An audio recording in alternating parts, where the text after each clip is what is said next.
नमस्कार साथियों, आज हम लोग ग्राम पंचायत के कार्य देखें। ग्राम पंचायत के कार्य को देखने से पहले थोड़ा सा हम पीछे चलते हैं। देखिए, ग्राम पंचायत में मुख्य रूप से जब उनका चयन होता है तो ग्राम पंचायत में ग्राम प्रधान और सदस्य मेंबर, जिसको बोलते हैं वार्ड मेंबर या मेंबर बोलते हैं, इन लोगों का प्रत्यक्ष रूप से चयन होता है। प्रत्यक्ष रूप का मतलब होता है कि जनता उनको वोट देती है तो इनका चयन होता है। अप्रत्यक्ष का मतलब जिसे उसमें एक उप प्रधान का भी पद होता है, जिसको जनता जो है प्रत्यक्ष रूप से नहीं चुनती। जो मेंबर होते हैं उन्हीं मेंबरों में से जो सीनियर मोस्ट मेंबर होते हैं, जिन्हें सभी मेंबर चाहते हैं, उन्हें उप प्रधान मान लिया जाता है।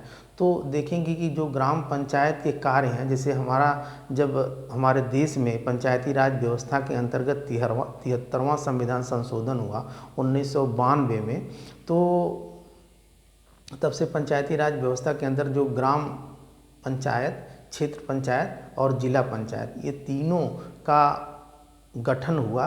और उसमें जो पंचायती राज व्यवस्था में मुख्य रूप से आप देखें अगर, तो सबसे नीचे यानी एक मेंबर का चुनाव, यानी नेता की सबसे इकाई कह लें, सबसे छोटी यूनिट कह लें, एक मेंबर ही होता है। क्योंकि मेंबर का चुनाव लड़ करके ही, यानी नेता की शुरुआत अगर कहा जाए तो एक जो मेंबर चुनाव लड़ता है, मेंबर से लड़ेगा, फिर उसके बाद प्रधान का लड़ेगा, फिर आगे जाएंगे तो जो भी बीडीसी या महाप्रधान, इस तरीके से जो प्रत्यक्ष चुनाव की कड़ी में जो मेंबर का चुनाव होता है प्रत्यक्ष रूप से, वो नेता की पहली सीढ़ी कही जाएगी।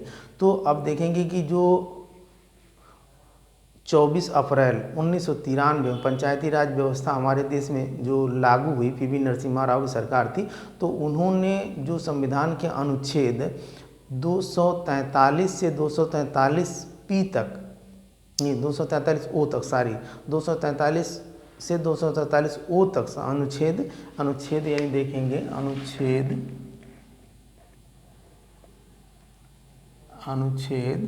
243 से 243 ओ तक, ये इसका वर्णन है। और भाग 9 है और अनुसूची 11 है, तो इसमें इसका वर्णन है। और जो कार्य अभी हम जानेंगे कि जो कार्य ग्राम पंचायत में के कार्य के कितने हैं, तो इसकी मैं सूची बना दिया हूँ। जैसे देखेंगे कि 29 कार्य हैं और 6 समितियों के अंतर्गत ग्राम पंचायत के जो कार्य होते हैं वो किए जाते हैं। पहला है कृषि है, दूसरा भूमि विकास है, फिर लघु सिंचाई है, पशुपालन, नाम से ही स्पष्ट हो रहा है, इसे बहुत ज़्यादा समझाने की आवश्यकता नहीं है। फिर मत्स्य पालन है, सामाजिक वानिकी है, लघु वन है, उद्योग विभाग है, खादी ग्राम विकास है, आवास निर्माण है, ईंधन एवं चारा है, सड़क परिवहन है, विद्युत विभाग है, ऊर्जा के स्रोत हैं, गरीबी उन्मूलन है, शिक्षा है, तकनीकी है, पेयजल है, प्रौढ़ शिक्षा और अनौपचारिक शिक्षा, पुस्तकालय है। फिर इधर देखें सांस्कृतिक कार्यक्रम है, बाजार और मेले हैं, स्वच्छता है, परिवार कल्याण है, महिला बाल विकास है, समाज कल्याण है, इसमें दिव्यांगता है, दुर्बल वर्ग SC ST OBC है, सार्वजनिक वितरण प्रणाली है, सामुदायिक सहभागिता है। ये 29 कार्य संवैधानिक रूप से दिए गए हैं। अब आप देख ही रहे हैं कि गांव में कितना पालन होता है। सच्चाई अपनी जगह है और सिद्धांत अपनी जगह है, व्यवहार अपनी जगह है। क्यों? क्योंकि बहुत सारी चीज़ें हैं। जैसे जब भी प्रधान का चुनाव होता है तो उसकी योग्यता होती है कि उम्र 21 साल हो और वह व्यक्ति मतलब देश का नागरिक हो, और दूसरी चीज़ है कि पागल दिवालिया न हो और किसी भी न्यायालय से उसके ऊपर किसी भी दोष सिद्ध ना हो, जुर्म का दोष सिद्ध ना हो। और शिक्षा दीक्षा का कहीं उसमें वर्णन नहीं है, अनपढ़ भी हो तब भी वह चुनाव लड़ सकता है, चाहे प्रधानी का हो, चाहे वो सदस्य का हो, मेंबर का हो। तो कहीं न कहीं ये भी फैक्टर जो है जिम्मेदार होता है कि इन सारी चीज़ों को सही तरीके से लागू नहीं कर पाना एक उसकी शिक्षा का न होना भी होता है। अब देखेंगे कि जो हमारे यहाँ जो इन 29 कार्य के जो क्षेत्र हैं, इनको करने के लिए 6 समितियाँ बनाई जाती हैं। कितनी समितियाँ बनाई? 6। ये 6 समितियाँ जो होती हैं, यानी समितियाँ ये 6 होती हैं और 6 ये 6 समितियां होती हैं, मान लीजिए 1 2 3 4 5 और 6, ये 6 समितियां। यहाँ समितियों को मैं लिख दिया हूँ: विकास समिति, प्रशासनिक समिति, निर्माण समिति, शिक्षा समिति, स्वास्थ्य एवं कल्याण समिति, जल प्रबंधन समिति। अब आप देखेंगे इन 6 समितियों में कम से कम जो है 6 सदस्य होने चाहिए। जो अब देखेंगे कि जैसे हमने बताया था आपको कि प्रधानी का जो प्रधान की चयन के लिए जब एक तो होती है, ये थोड़ा सा देख लेते हैं। जैसे आप देखें यहाँ एक ग्राम होता है, क्या होता है? ग्राम। एक ग्राम सभा होती है, ग्राम सभा होती है, एक ग्राम पंचायत होती है, ग्राम पंचायत होती है। अब तीनों में थोड़ा थोड़ा माइन्यूट अंतर है। देखेंगे ग्राम में मतलब कि सभी लोगों की संख्या, जैसे जो बच्चा छोटा सा है मतलब पैदा हुआ वह भी ग्राम का सदस्य है, और जो बूढ़ा है मरने के कगार पे वह भी, यानी सभी लोग इसमें आएंगे। इसमें क्यों ना सभी लोग आएंगे, गांव के सभी लोग आएंगे इसमें ग्राम में। और ग्राम सभा में केवल निर्वाचक सदस्यों की सूची होती है, निर्वाचक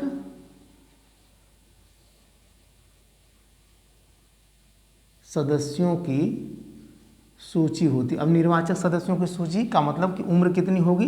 18 साल से ऊपर होगी, 18 वर्ष से ऊपर।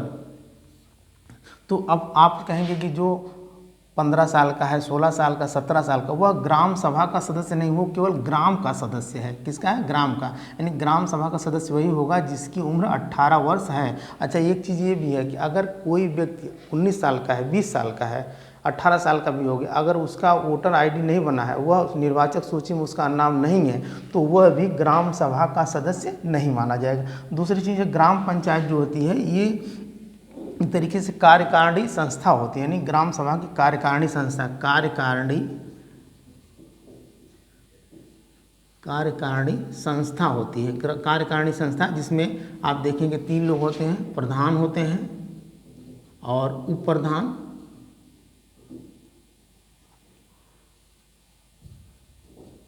उप प्रधान और सदस्य होते हैं। अब इन्हीं तीनों लोगों का, उप प्रधान तो अप्रत्यक्ष रूप से चुने जाते हैं, जो सदस्य होते हैं यही लोग चुन लेते हैं, लेकिन ये प्रधान और सदस्य ये लोग प्रत्यक्ष रूप से वोटिंग द्वारा इनको चुना जाता है। अब देखेंगे यही जो सदस्य होते हैं, अच्छा सदस्य भी होते हैं कितने? जैसे अगर मान लीजिए किसी ग्राम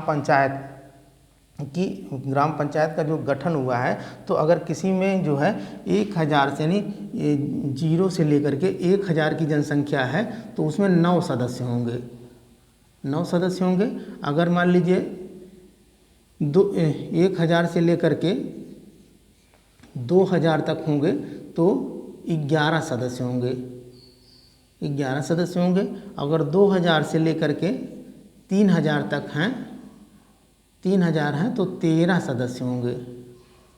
अगर 3000 से ऊपर हैं, 3000 से ऊपर हैं तो 15 सदस्य होंगे, 15 सदस्य से ज़्यादा नहीं हो सकते। अब इन्हीं ये 9 सदस्य, 11 सदस्य, 13 सदस्य, 15 सदस्य, अब ये जो होते हैं, तो अब कोई भी ग्राम पंचायत का जब गठन होता है, मान लीजिए प्रधान जो चुनाव में लड़ते हैं तो वो सदस्य भी चुनाव में लड़ते हैं। अक्सर ये देखा जाता है कि जो ग्राम के पंचायत चुनाव में लड़ते हैं, जिनको जीतने की ज़्यादा उम्मीद होती है, हालांकि सभी लोग तो जीतते ही हैं, लेकिन उसमें कुछ लोगों को लगता है कि बस इन लोगों में एकदम कांटे की लड़ाई भी है, फला है ये और फला ये है, यही 2 लोगों को जीतने का चांस ज़्यादा है, और वो अंदाज़ा भी लगा लेते हैं। कुछ लोग तो इनके विरोधी होते हैं, तो वो भी वोट काटने के लिए खड़े हो जाते हैं, तो उन्हें मेंबर से बहुत ज़्यादा मतलब नहीं रहता, क्योंकि वो तो एक तरीके से विरोध करने के लिए उठते हैं। लेकिन जो वास्तव में जीतने के लिए मतलब उनको चांस रहता है कि हम जीतेंगे, और बहुत ज़्यादा खर्च भी करते हैं, बहुत ज़्यादा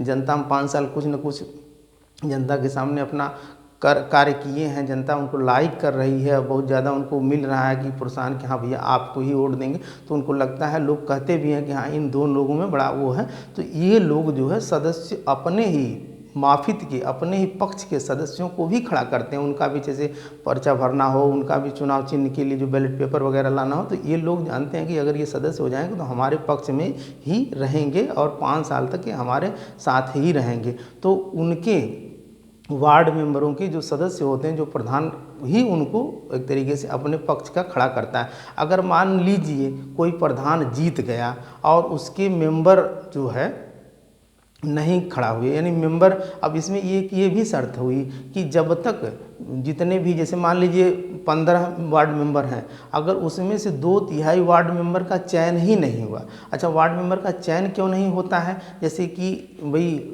वार्ड मेंबर को कोई मानदेय नहीं है, मतलब कि सदस्य को कोई मानदेय नहीं है, सदस्य बस नाम के हो जाते हैं, भैया सदस्य में कौन 5 साल के हो जनबे न करा लगे भैया के सदस्य है, के मेंबर है, बस जब चुनाव हो तो हाँ फला फला के ये चुनाव चिन्ह।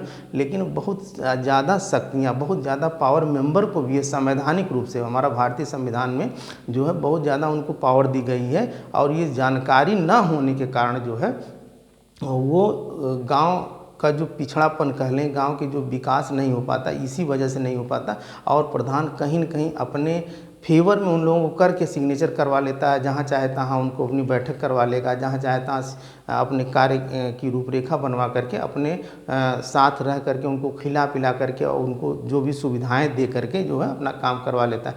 तो अगर मान लीजिए कि 15 सदस्य हैं, या मान लीजिए 13 ही हैं या 15, सपोज कर लीजिए 15 सदस्य हैं, और 15 सदस्य हैं और प्रधान जीत गया, लेकिन 15 सदस्यों में अगर 5 ही सदस्य केवल चुनाव में पर्चा भरे और वो जीते, तो नियम ये है कि वह तब तक उसके 2/3 सदस्य जब तक चुनाव नहीं जीत पाएंगे, या तो निर्विरोध हो जाएं, भाई खड़े हो गए, उनके विपक्ष में कोई नहीं खड़ा हुआ तो उनका चुनाव निर्विरोध हो गया, तो निर्विरोध हो जाएं, या तो फिर 2 लोग खड़े होंगे तो भाई वोटिंग पड़ेगी। तो अगर मान लीजिए 15 हो गए, कितने हो गए 15, तो 15 2/3 का मतलब यानी 10 लोग, अगर 10 लोग नहीं जीत करके आए 2/3, तो ये प्रधान जो है जीत करके भी शपथ नहीं ग्रहण कर सकता। तो ये नियम है, संवैधानिक नियम है कि कम से कम यानी 2/3 सदस्य जो है जीत करके आने चाहिए, चाहे जीत करके आए चाहे वो निर्विरोध चुन करके आए। तो कहीं कहीं आप देखते हैं कि जैसे ऊहापोह की स्थिति रहती है कि अरे यार कौन जाएगा मेंबरों को जो है खर्चा वर्चा करने, पता नहीं हम जीतब कि हारब, वो भी प्रधान निष्क्रिय रहता है, ये भी प्रधान निष्क्रिय रहता है। और कभी कभी ऐसा भी होता है कि लोग सोचते हैं कि अरे जीत जाने के बाद मेंबर तो अपने पक्ष में आ ही जाएंगे, कौन सी उनकी हैसियत है, क्या करना है भाई। तो लोग जीत जाते हैं। अगर मेंबर एक गुट हो गए तो पता चलता है कि दोबारा मेंबर अगर 2/3 मेंबर नहीं हुए और 2/3 मेंबर उनके विपक्ष में जो है खड़े हो गए, तो वह प्रधान जो है, प्रधान का हर समय विरोध करेंगे। आगे चल कर के जो अविश्वास प्रस्ताव की प्रक्रिया हम आप लोगों को बताएंगे, प्रधान कैसे पद से छोड़ने के लिए लोग मेंबर द्वारा अविश्वास प्रस्ताव कैसे ला जाता है, यही मेंबर जो है अविश्वास प्रस्ताव ला करके प्रधान को हटा भी सकते हैं। तो यहाँ हम लोग देख रहे थे इनके कार्य के बारे में। तो ये कम से कम जो है, मतलब एक समिति में ये 6 समितियां हैं, इस 6 समितियों में कम से कम 6 सदस्य, कम से कम 6 सदस्य हो सकते हैं, इससे कम नहीं हो सकते। अच्छा, एक सदस्य यानी एक मेंबर 3 समिति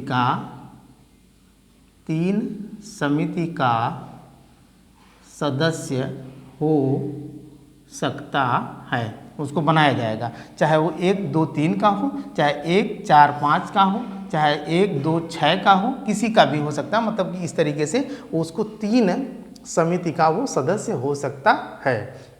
यहाँ पे आप देखें, अब यहाँ पे एक चीज़ और आप समझ लें कि जो प्रधान का पावर होता है और जो मेंबर का पावर होता है, बहुत मेंबर का पावर कैसे बहुत होता है, यहाँ आप देखेंगे कि यहाँ जैसे मान लीजिए कि यहाँ पे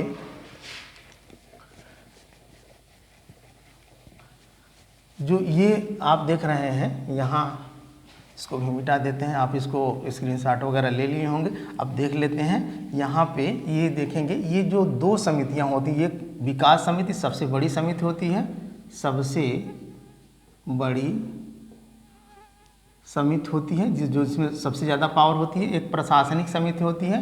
ये दोनों समिति का अध्यक्ष जो है ये प्रधान होता है। कौन होता है? प्रधान जो गांव का प्रधान होगा, इन दोनों का अध्यक्ष होगा। लेकिन निर्माण समिति जिसमें शौचालय है, आवास है, खड़ंजा, नाले, जितना भी निर्माण के कार्य होंगे, इनके इनका जो है अध्यक्ष कौन होगा, ये आपका होगा कोई सदस्य होगा, यानी सदस्य अध्यक्ष है, सदस्य अध्यक्ष है। और शिक्षा समिति में भी कोई सदस्य अध्यक्ष है। अब देख ले कितनी पावर है, अध्यक्ष जो है सदस्य है, सदस्य ही अध्यक्ष है। कल्याण इसकी में, यानी ये चारों को हम ऐसे लिख देते हैं, चारों के जो है ये चारों के अध्यक्ष जो कौन होंगे, अध्यक्ष सदस्य होगा। अब इतनी पावर है, लेकिन होता क्या है, आप देखेंगे गांव में कि बैठक बुलाना हो, कोई सिग्नेचर करवाना हो, कहीं कुछ भी करना हो, सदस्य उनके माफिक में ही रहते हैं, बुलाता है प्रधान, चाहे वो बहुत तरीक़ा है उनके, खिला पिला करके, या दबंग प्रधान है, या भाई उन्हीं के साथ रहना है, उठना बैठना 5 साल उन्हीं के शरण में रहना है, तो वो अपने वीडियो यानी विलेज डेवलपमेंट ऑफिसर VDO यानी ग्राम विकास अधिकारी, वो सचिव होता है, इनसे मिल करके सारा कार्य प्रधान करवा लेता है। क्योंकि ये वीडियो जो है पढ़ा लिखा होता है, यही राय देता है किसको, ग्राम प्रधान को, कि भैया ये कार्य है, ऐसे ऐसे करना है। क्योंकि सभी लोगों का अपना अपना हिसाब किताब होता है, उस हिसाब किताब के माध्यम से वीडियो कहता है कि यार ये काम करना, पूरा प्रस्ताव बनाएगा और ये बैठक भी होगी। देखिए बैठक 1 माह में कम से कम 1 बार बैठक भी होनी है, अगर नहीं तो कम से कम 2 माह में 1 बार बैठक। पंचायत भवन बन गया, पहले विद्यालय वगैरह होती थी, या कहीं धार्मिक मंदिर वगैरह होता था, चबूतरे वबूतरे होती थे, लेकिन अब तो पंचायत भवन बन गया, वहाँ बैठक होनी चाहिए। और उस बैठक में कम से कम 2/3 सदस्य होने चाहिए, तभी बैठक सफल मानी जाएगी।